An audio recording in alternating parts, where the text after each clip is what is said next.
Hello, hello, bonjour à toutes et à tous. Je crois que par la grâce, vous vous portez bien. De mon côté, ça va aussi, je me porte bien. J'ai eu un mois de janvier assez mouvementé, on va dire, oui, assez mouvementé. Il y a eu pas mal de choses. Et ça peut s'expliquer par le fait que je suis en ce moment en train de préparer la sortie, la publication de mon second livre. Et il y a eu pas mal d'événements, pas mal de situations un peu rocambolesques, pas mal de choses qui se sont produites durant ce mois de janvier. Mais par la grâce, je me décourage pas. Je continue avec la grâce, je tiens bon et par la grâce, les choses se passent, les choses sont en cours et vont se faire, vont se réaliser par la grâce de Dieu. Et je prie qu'il en soit ainsi pour vous aussi, que vous puissiez continuer, que malgré les difficultés, malgré les situations bizarres et rocambolesques, mais que vous puissiez rester fixé, focalisé sur vos objectifs et continuer à avancer. Et je crois que par la grâce de Dieu, vous verrez vos rêves se réaliser, vos objectifs, vous allez les atteindre par la grâce de Dieu. Si vous continuez, si vous persévérez et si vous comptez sur Dieu, je le crois. Donc voilà. En tout cas, moi, ça va bien. Oui, vous vous dites, ah ouais, elle va publier un livre, mais la dernière fois, il me semble qu'elle nous avait parlé de chansons. Ben oui, j'ai écrit aussi, j'ai publié aussi plusieurs morceaux. Il y en a 7 au total. Ils sont sur Facebook, sur YouTube, ils sont sur Amazon, ils sont sur toutes les plateformes normalement. Je vais aussi faire le nécessaire pour qu'ils soient sur Facebook et sur TikTok normalement. Ce sera pour bientôt si ce n'est pas encore fait, il faut que je vérifie. Mais normalement, c'est sur toutes les autres plateformes. Allez-y, écoutez-les. Vous tapez Carline Capron et vous allez les trouver. N'hésitez pas à laisser un commentaire, votre avis. Si c'est positif ou si c'est en tout cas des commentaires constructifs, des avis constructifs qui peuvent m'aider à m'améliorer, ne vous inquiétez pas, j'en tiendrai compte. Donc voilà, allez-y, écoutez les morceaux et dites-moi ce que vous en pensez. Et sinon, ben oui, j'écris aussi, j'ai écrit déjà mon premier livre que j'avais publié l'année dernière, 24 règles pour aller plus loin avec Dieu. C'est sur Amazon et ici en Martinique, c'est à la FNAC. Et là, je suis en train de faire le nécessaire pour que ce soit plus accessible, en tout cas ce soit dans le plus grand nombre de points de vente pour que la majorité puisse y accéder. Et mon second livre arrive d'ici la semaine prochaine, je pense que je pourrai commencer à vous partager quelques extraits. Donc voilà un peu les nouvelles, voilà. Et j'ai aussi préparé un bloc-notes avec des phrases d'encouragement, de motivation de certains auteurs que j'ai lus, que j'ai écoutés, des pasteurs, qui m'ont aidé en tout cas dans mon cheminement, dans mes objectifs. Ça m'a encouragé, boosté. Donc j'ai préparé un bloc-notes avec ces phrases qui m'ont motivé, qui m'ont encouragé. Et donc ce bloc-notes arrive très bientôt aussi. Donc voilà un peu les nouvelles et voilà pourquoi vous n'avez pas entendu parler de moi ces dernières semaines. Parce que j'ai été bousculée, un peu occupée et prise aussi par toutes ces choses-là. Mais voilà, je suis de retour et ça va. Je crois que vous allez bien et moi aussi ça va. Et on continue par la grâce de Dieu. Je le crois et je le souhaite pour vous. Donc aujourd'hui, en tout cas cette semaine, j'ai eu à cœur de vous parler de la foi. Parce que je sais que ça peut être... comment dire ça, un blocage pour la plupart d'entre nous, parce que quand on entend parler de Jésus, on entend parler de Dieu, on dit, j'ai jamais vu, je ne le connais pas, comment tu veux que je lui fasse confiance, comment tu veux que je croie en lui, que j'ai foi en lui, et ben toutes ces questions-là, sachez que c'est un peu normal. C'est un peu normal, je pense que le commun de mortels peut se poser les mêmes questions. Et moi-même, je me suis posé ces questions. Je suis passée par cette phase-là aussi où je me dis, mais comment lui faire confiance? Je ne le connais pas, je ne l'ai jamais vu. Je suis passée par là. Mais si la première question à laquelle que l'on peut se poser, c'est qu'est-ce que la foi? Eh bien, la parole de Dieu dans Hébreux 11 au verset 1 dit que la foi est une ferme assurance des choses qu'on espère, une démonstration de celles qu'on ne voit pas. La foi est une ferme assurance des choses qu'on espère et une démonstration de celles qu'on ne voit pas. Voilà la définition que la Bible fait de la foi. C'est croire, espérer dans des choses, avoir que ils vont se manifester, que ces choses-là vont se manifester, ces choses-là vont s'accomplir. C'est une espérance qu'on a. Voilà. Et si vous me dites, mais comment avoir cette foi-là, comment avoir cette espérance, que ce que je crois, les rêves, les aspirations que j'ai vont se manifester. Comment avoir cette foi-là? Comment croire en Dieu? Comment croire en Jésus? Comment croire en cette personne que je n'ai jamais rencontrée, que je ne connais pas? La Bible dit une chose que la Bible dit de la foi, au sujet de la foi. Il est dit dans Éphésiens 2 au verset 17, « Car c'est par la grâce que vous êtes sauvés, par le moyen de la foi. Et cela ne vient pas de vous, c'est le don de Dieu. » Donc la foi, c'est pas quelque chose qui nous tombe dessus comme ça. La foi, c'est quelque chose que Dieu donne.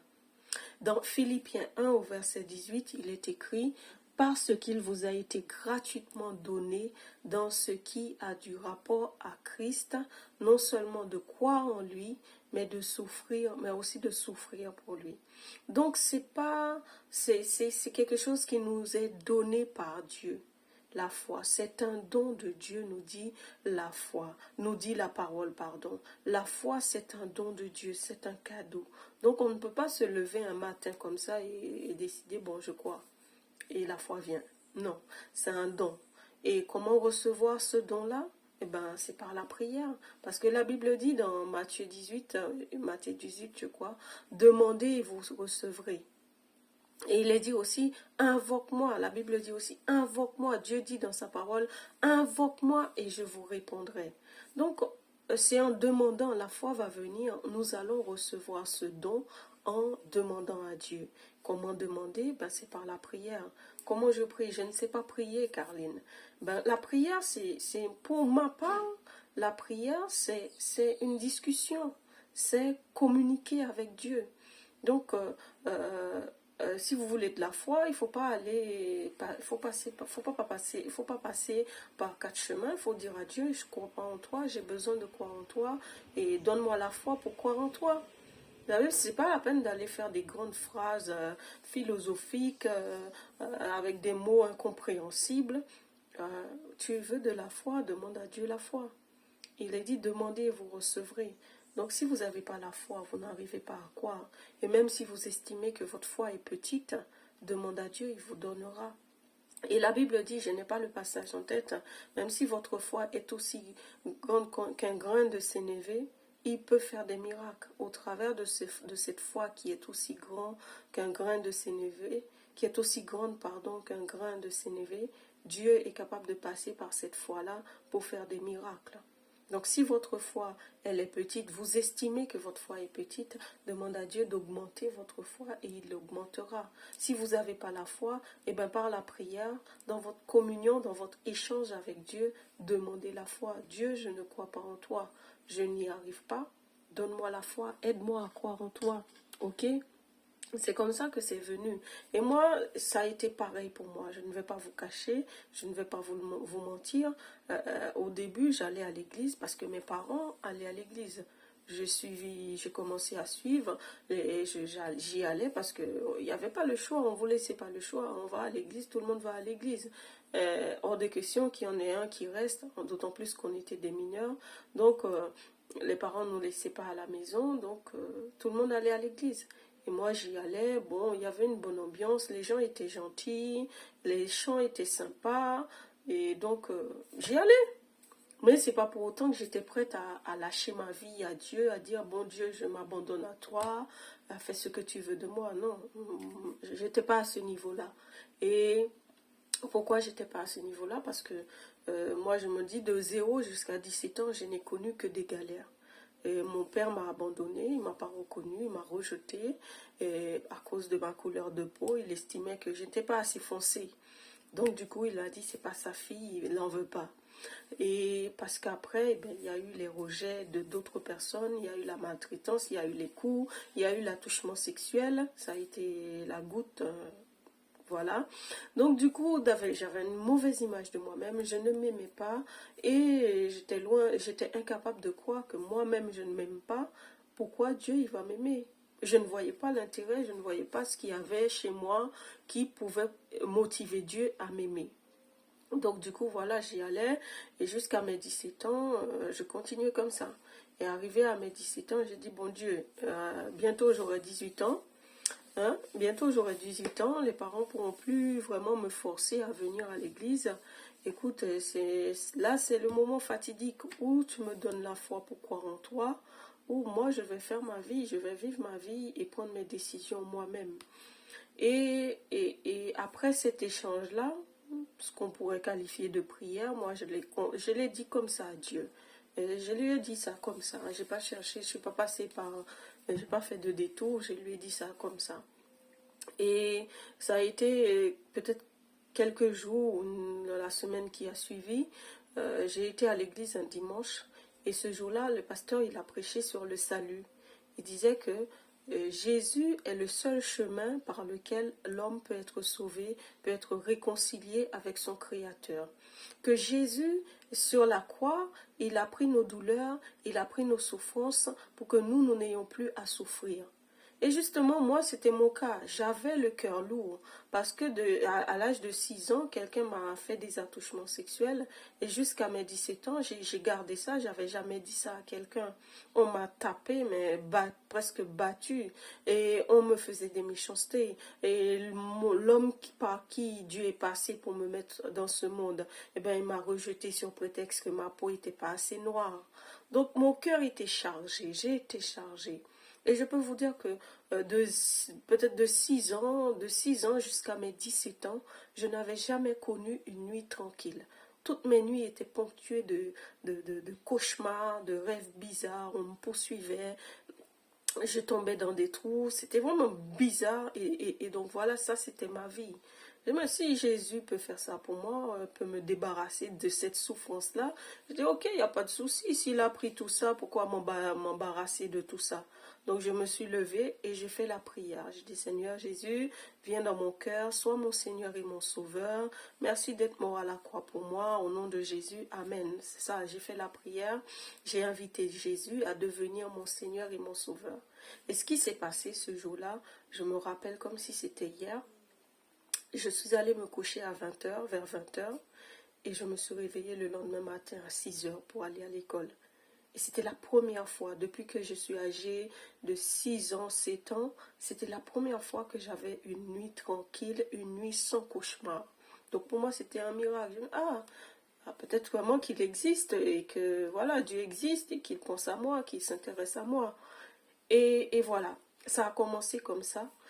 Mais il y avait toujours encore cette réticence, on va dire, pour dire, peut-être que c'est juste arrivé comme ça, peut-être que, voilà, est-ce que ça va continuer? Et moi, je ne sens toujours pas la foi. D'accord, je lui ai donné ma vie, je l'ai invité à devenir mon Seigneur et mon Sauveur, mais je ne me sens toujours pas prête à abandonner ma vie à quelqu'un que je ne connais pas. Et j'ai dit ça à Dieu, j'ai dit Dieu, je ne crois pas en toi. J'ai pas cette foi-là pour me dire que je vais laisser ma vie entre tes mains et que tu vas conduire, tu vas tout faire, tu vas me guider. J'ai pas cette foi-là, j'ai pas foi en toi, Dieu. Et la pensée qui m'est venue lorsque j'ai dit ça à Dieu, j'ai parlé, c'était ma prière, mais c'était une conversation que j'avais. Et la pensée qui est venue, c'est dans mon cœur, c'est demande ce que tu veux. Qu'est-ce que tu veux que je fasse pour toi? À l'époque, on habitait en Guyane. Oui, j'ai grandi en Guyane.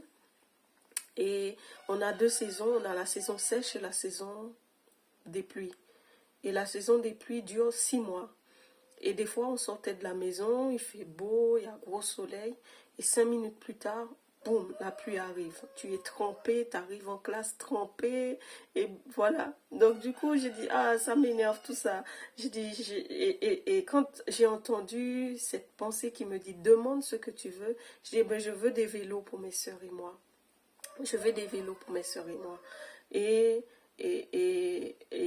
l'été arrivait, on était sur la fin de l'année scolaire, et l'été est arrivé, l'été s'est écoulé, il n'y a rien eu. J'ai dit, Ah, c'est Dieu-là, hein. Je savais qu'il ne pouvait pas. Parce que je ne l'ai pas dit à haute voix, je l'ai dit dans mon cœur. Parce que je me disais, je vais voir s'il est capable de lire dans mes pensées, comme ils disent. Et voilà, l'été s'est écoulé, il n'y a rien eu qui s'est passé. Je me suis dit, ah, ce Dieu-là, là, je savais. Il a ses limites, ce Dieu-là. Donc, moi-même, je ne vais pas lui faire confiance totalement. Ok, et donc un jour, on était vraiment vers la fin de l'été, peut-être à une semaine de la rentrée, et cet après-midi-là, je suis allée à l'église, à une réunion des jeunes, et je suis rentrée après la réunion, et quelle ne fut pas ma surprise. Quand je suis arrivée, je regarde sur la véranda, il y avait trois vélos neufs, en blanc neuf, hein. Et mon beau-père était allé au magasin, il a pris 3 vélos pour mes 2 sœurs et moi-même. Et donc, du coup, voilà, je me suis dit, finalement, ouais, il existe et il peut lire dans les pensées, il peut lire dans le cœur. Et voilà vraiment comment la foi a débuté pour moi. Et après, c'est vrai, j'ai beaucoup lu, je lisais beaucoup. J'étais une grande lectrice et depuis le collège et jusqu'au lycée, en fait, je lisais beaucoup. Je lisais beaucoup et j'avais ma voisine, je me rappelle, qui était professeure de français, qui était chrétienne aussi. Elle avait une bibliothèque, mais pour une jeune de mon âge, c'était d'où ça vient. Et donc, elle me disait, Caroline, viens, choisis des livres et lis, et à chaque fois, tu ramènes, et puis voilà. Et donc, du coup, c'était ma bibliothèque personnelle. Elle habitait juste en face de chez moi, mais il suffisait que je traversais la rue, je prenais des livres, je lisais, et je ramenais, et comme c'est comme ça que ma foi s'est développée, on va dire. Parce que Dieu va te donner la foi, mais après, la foi a besoin de se développer pour grandir. Il faut nourrir cette foi-là. Et les manières, les façons dont tu peux nourrir la foi, c'est en écoutant les prédications, en écoutant les prédicateurs, en écoutant les serviteurs de Dieu et en lisant la Bible. Parce que la Bible dit dans Romains 10 au verset 17, la foi vient de ce qu'on entend et ce qu'on entend vient de la parole de Dieu. Donc il ne suffit pas de recevoir la foi, après il faut la faire grandir, il faut la faire se développer. Et pour la faire se développer, il faut lire la Bible, il faut écouter des pasteurs, des personnes qui ont plus que nous, qui ont déjà fait un parcours, qui sont quelque part où nous ne sommes pas dans leur relation avec Dieu. Et ça peut nous encourager, ça booste ta foi. Moi, ça fonctionne comme ça pour moi. Quand j'écoute des pasteurs comme Pasteur Yvon, Pasteur Yves, j'écoute Pasteur Oyedepo, Pasteur l'apôtre Joshua Selman, j'écoute Nicolas Duncan, et ben Pasteur Grégory Toussaint, Pasteur Sanogo, j'écoute ces hommes-là, et ben je t'assure, ça booste ma foi. Quand j'entends ce qu'ils vivent, ce qu'ils expérimentent, j'ai dit, oh Seigneur, je veux vivre ça aussi. Et ma foi grandit comme ça en les écoutant, en lisant la Bible aussi, la foi grandit. Donc voilà, bien-aimés, voilà les amis, la famille, voilà ce que je voulais partager avec vous. C'est vraiment, la foi n'est pas inaccessible. Elle est accessible à tous. Tout simplement, il faut le demander à Dieu. Et comment le demander? Par la prière. Et la prière, c'est pas forcément des grandes phrases compliquées. C'est juste demander la foi à Dieu. J'ai pas foi en toi. J'aimerais croire en toi, mais je suis incapable. Je n'y arrive pas par moi-même. Donne-moi la foi. Et Dieu va vous donner la foi. Et une fois que vous avez reçu cette foi-là, il faut la faire grandir. Il faut la faire se développer, la faire croître. Comment? En écoutant ceux qui sont plus loin que nous, les pasteurs, les prophètes, les apôtres, il y en a des tas, et lire la Bible aussi. C'est comme ça qu'on fait croître sa foi. Donc voilà un peu ce que je voulais partager avec vous. Et pour ceux et celles qui n'ont pas encore invité Jésus à devenir leur Seigneur et Sauveur, il vous suffit juste de faire cette prière. Seigneur Jésus, je crois que tu es le Fils de Dieu. Je crois que tu es mort à la croix pour moi et que tu es ressuscité. Je t'accepte dans mon cœur. Sois mon Seigneur et mon Sauveur. Père, je te demande pardon pour mes péchés. Merci d'avoir envoyé ton Fils Jésus mourir à la croix pour me sauver et me réconcilier avec toi. Merci de m'accepter dans ta famille. Merci de faire de moi ton enfant. Je t'ai prié au nom de Jésus. Amen. Voilà, bien-aimés. Voilà, je vous dis à très bientôt. En tout cas, n'hésitez pas à partager la vidéo. J'en suis sûre que ça peut aider quelqu'un d'autre. Partagez autant que vous voulez. Et puis, on se dit à très bientôt pour un autre partage. Voilà, soyez bénis.